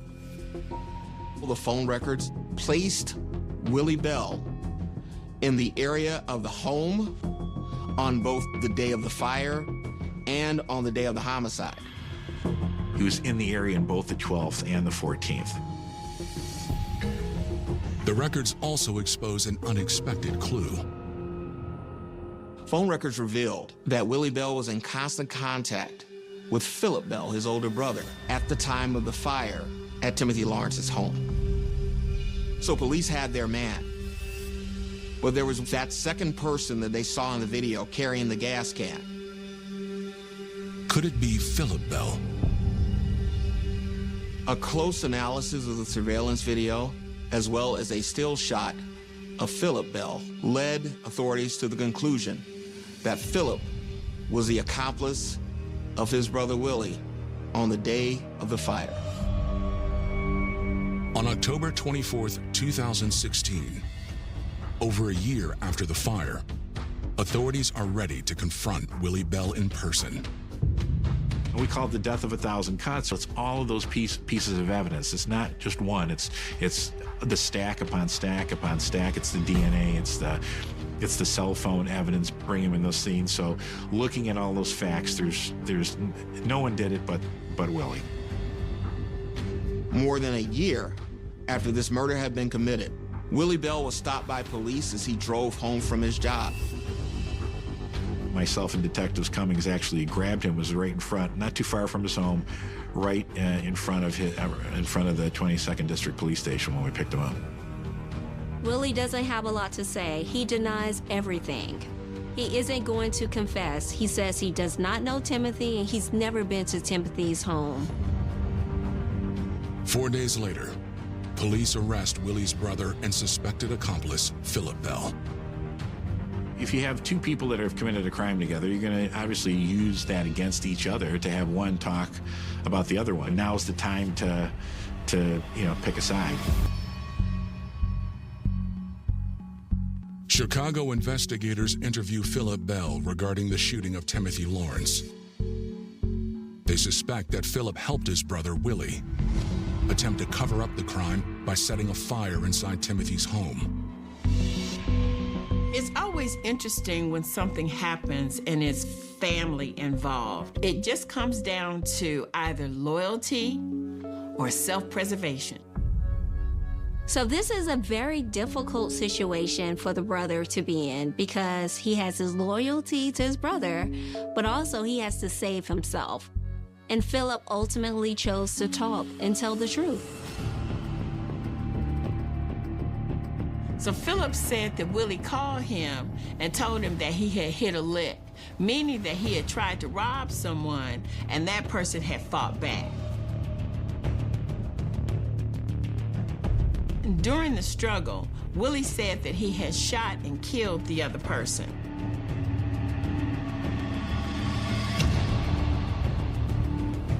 Philip advised him, you can't leave it like that.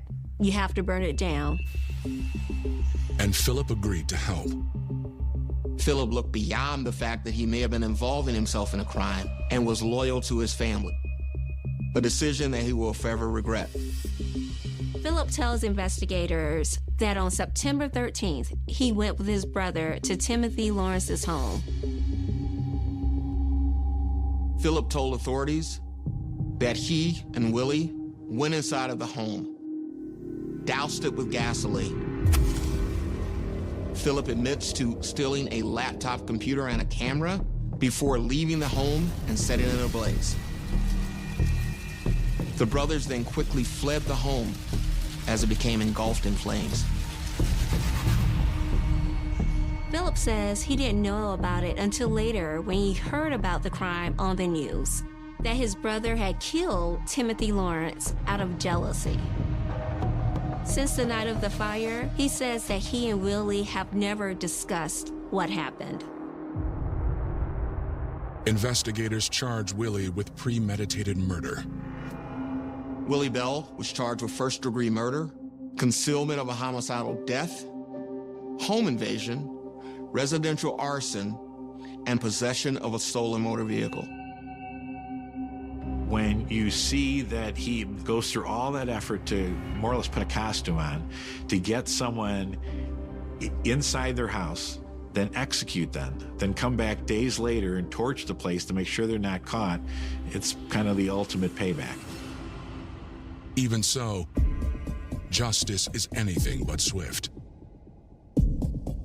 Willie and his attorney kept like making excuses as to just to push it back, keep pushing it back.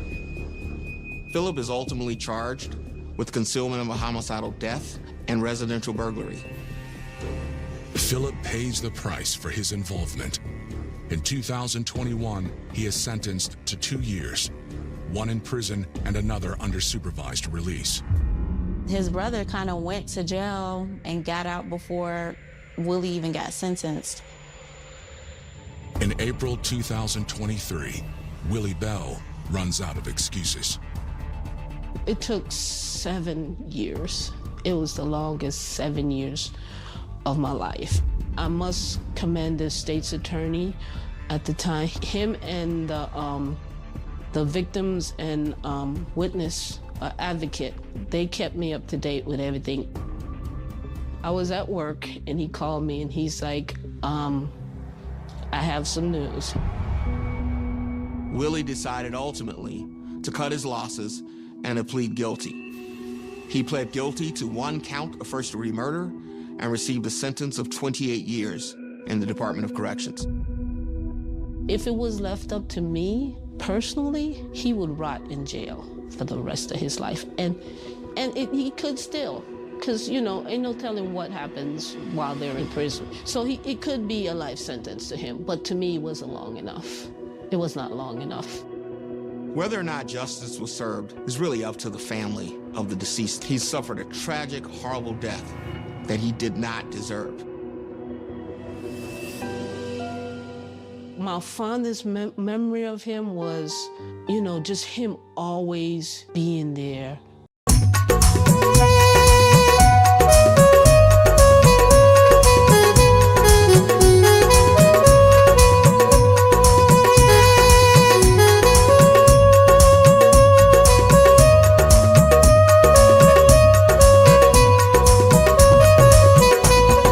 जिंदा जी चावड़ा दे विच कड़ियां, जिंदा जी चावड़ा दे विच कड़ियां, भैड़ी मौत तरोड़े तड़ियां, जीत को ना मारो,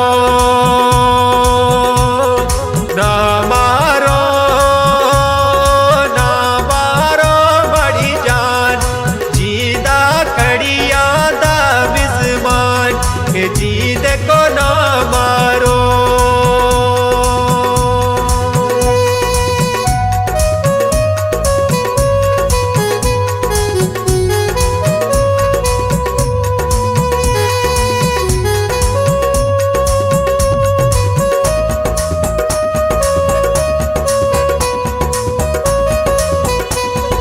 जिंदा जी पंजा पेड़ा दा लाला, जिंदा जी पंजा पेड़ा दा लाला, एक कन मुंदरी दुए कन बाला, हसदा कर सिवे कूड़ सुमाला, भेड़ा रो रोया कण लाला, जीत को ना मारो,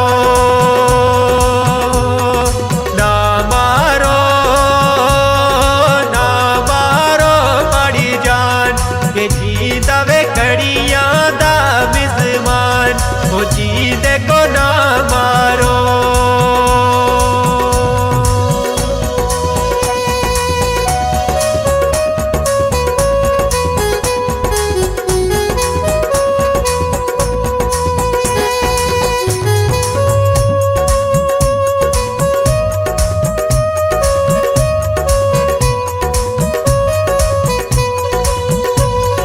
जिंदा जी अम्मा पका दी रोटियां, जिंदा जी अम्मा वे पका दी रोटियां, थानेदार दिखादा सोटियां, थानेदार दिखादा वे सोटियां, जी देखो ना मारो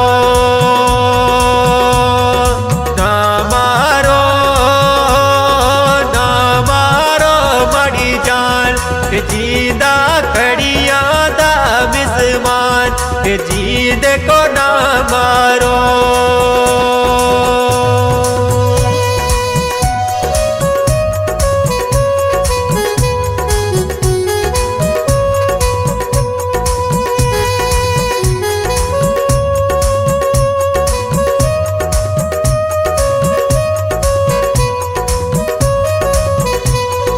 जिंदा जी मीरपुरे दा तोरी जिंदा जी मीरपुरे दवे तोरी अकदा दांत बजा दवे जोड़ी जी देखो ना मारो ना मारो ना मारो बड़ी जान जीदा कड़िया दा बिस्मान के जी देखो ना मारो हो जी देखो ना मारो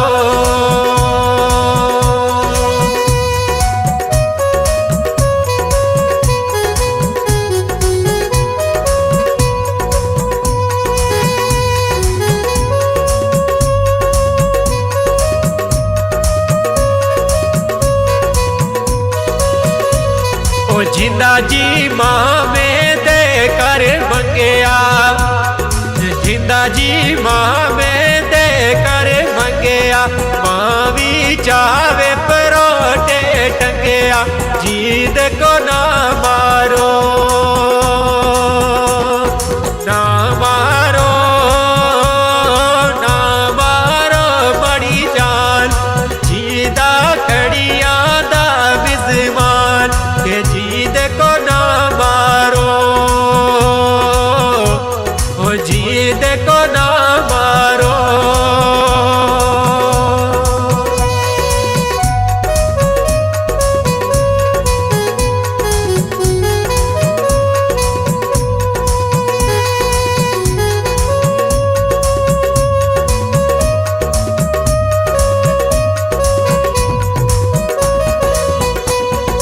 जिंदा जी अम्माई दिलगीर जिंदा जी अम्माई दिलगीर जीदा पंजा पेड़ा दा वीर जीदा पंजा पेड़ा दा वीर ओ जी देखो ना मारो ना मारो ना मारो बड़ी जान जीदा खड़िया दा बिजमान के जी देखो ना मारो